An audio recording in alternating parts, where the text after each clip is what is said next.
Hey everybody, this is Everyday Commentary, and I thought I'd post a little video about how good knives have been so far in 2020. So as you can see, the title here is Most Exciting Folders of 2020, and I don't have all of the ones that I like the most. Some of them were hard to get and some of them were expensive. So let's go through the ones that I don't have first, and then I'll get the iPad out of the way, and we can talk about the rest. So making this video in July of 2020, I would guess that there's probably another 6 or 7 knives that are supposed to come out or that may come out that could enter this list. But right now, these are the ones I like the most. So the first knife up is the Spyderco Bombshell. And this is a collaboration between Spyderco and Michael Birch. I think this is the second, or is it the third? It's either the second or third collaboration. Now this is the one that looks most normal. The first one, the Birch Chubby, that one had a really kind of bizarre, squished shape. It wasn't something that appealed to me, and ultimately, I don't think it sold well because it was only in the lineup for a year. But this one is the Spyderco Bombshell. It's a Taiwan-made knife. It is a Taichung Taiwan-made knife. It has either, I think it's M390 or 20CV blade steel. It has a green G10, as you can see. It has a classic bent birch clip. And the big deal is that this one was what they call a flash batch, which is even more limited than a sprint run. So they're not going to make it again in this configuration, but it's been pretty hard to get. No retailer has gotten more than like 5 or 10, and I would have like hunted it down and set up my keyboard, but this thing weighs over 5 ounces, so it was like 3-inch knife over 5 ounces, and not the most sought after thing for me. But it has been really hard to find, and people do tend to like them. Apparently the fit and finish is great, so I don't have any it's not a surprise given that it came from Taichung.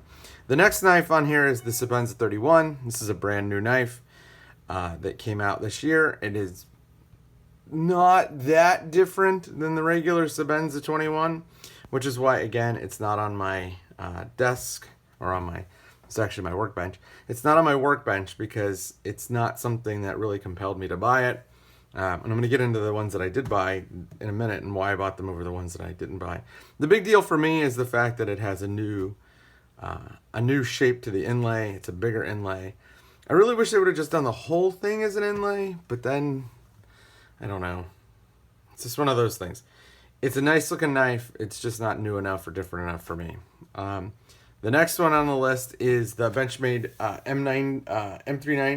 S90V Freak, the Mini Freak. This is part of their S90V lineup where they take a regular knife and give it carbon fiber and upgrade the steel to S90V.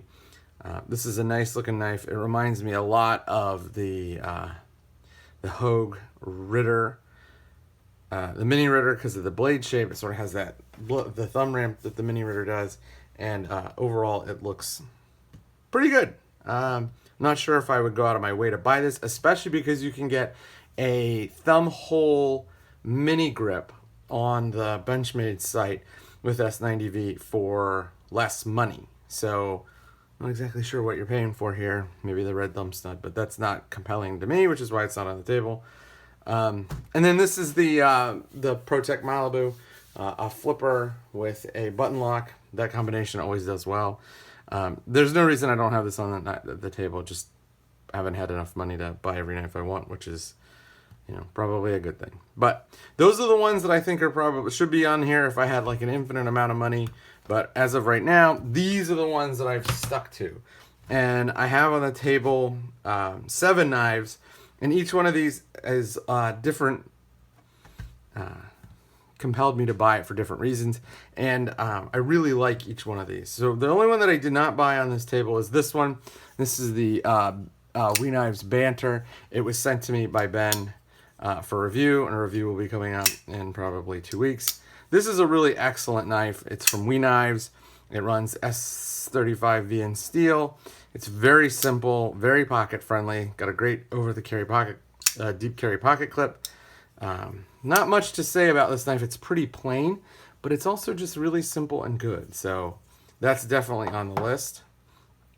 This knife came out at the very end of 2019, beginning of 2020, and this is the Boost Blades Mini Smoke. This knife, this knife was around 130. This is around 220. This is, I believe, is made by Knives, and it is an absolute spec beast. It has a 3.25 inch blade, and it weighs just over 1.7 ounces. It's a fantastic front flipper, and it carries incredibly well. This is the Benchmade Mini Bug Out. This is probably my most carried of these knives. It is around $100. It has S30V blade steel, and it too weighs well under 2 ounces. This is a great little knife. I actually really like the small pocket clip on this knife. It is fantastic. It's the best flipping action, or the best opening action of any Axis lock or Axis variant lock I've ever seen, including the Hogue, which is notably missing from this list. This is the Sharp by Designs Micro Evo Typhoon version 2. It is a collaboration. Well, actually, it's a designer-produced blade by Brian Nadeau, and he used Rayot to make this knife. And it is absolutely fantastic. This is the micarta insert. This was a relatively expensive knife. It was almost $400. I want to say $375, something like that. But he released the Void, which again is not on this list because I was not thrilled with that knife. He released the Void, and it was, you know, a good knife, but it wasn't my favorite knife. And then this came out, and this is the one I should have just saved my money for and not spent money on the Void. Fortunately, I was able to sell the Void, so it didn't take a bath. This is a knife that I really like. This is the Three Rivers Manufacturing Nerd.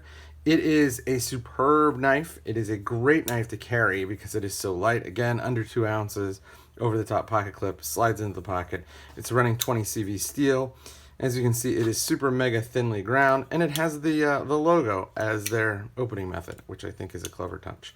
This one came in marble carbon fiber, which is a little bit more expensive than the G10. You can get them in a bunch of different scales because it's TRM. If you haven't seen a TRM knife, or you want to try to find a TRM knife that's a little smaller than the others, this should be your first TRM knife because it is just fantastic. It's fun to carry. It's a really great knife. The other knife that's still the second to last knife still on the mat is this knife. It is the Penia X Series front flipper Zulu spear. This is the locking version. They do have a Zulu spear X Series that just came out that is a non-locking version. This knife is fantastic. It is also a designer-produced blade, and it is a collaboration between Penia and we as well. This is the marble carbon fiber version, and this was incredibly hard to find. There were only 2 or 3 retailers that would ever stock them for more than a day, and those were generally retailers that most people didn't think about. I got this one at Arizona Custom Knives, which is really kind of crazy because I was disappointed I couldn't get one, and then I went on the website and I saw that they had one in stock, and I thought it was used, and I was like, it can't be used. It's the day after its release. But it was actually a brand new new version in stock, so I was able to buy it and make sure that I could get on this knife because this is a really great knife. This may be my favorite of these knives so far in 2020. And then this is another designer produced blade. And if you haven't seen a theme, there's a huge number of designer produced blades this year that are really good, even more than I could fit on the table. The Berg Blades Mini Slim, what is it? I forget. Not the Iron Pup, the other one, with the cleaver style blade. That knife looks really great. I just couldn't get one in time. But this is the A. Purvis Progeny MR, and this is another designer produced blade, this time between Adam Purvis, and he's using Best Tech. It had 3 versions, all of which were $138. So if you think about that, you're getting a designer produced blade that is marginally more expensive than the Mini Bug Out, which is a full production knife, and it's the exact same price almost as the Knives Banter. These are really great knives, and they're relatively inexpensive. You know, one of the things that's happened over the past couple of years is that the market has gone crazy. You know, two of the knives on this list, these two are more expensive than the traditional price for a Sebenza, which is $330. So like the old Sebenza barrier has been crushed by tons of knives, and as a result, these knives that are under $150, they really represent the middle of the market now. And what you see in these middle market knives is that they're really, really good. These are both incredibly good knives. You know, I don't really have anything that I would pick on about these knives that would prevent me from buying them. I mean, a couple things on this knife, which we'll get into in the review, which is coming out this Friday. But man, this knife is so good. It sports 154 cm. It came with green linen micarta handles. You can get it in black or orange G10, and like I said, they're all available for $138. It flips like a dream. The pocket clip, which is sort of Adam's specialty, he designs aftermarket pocket clips.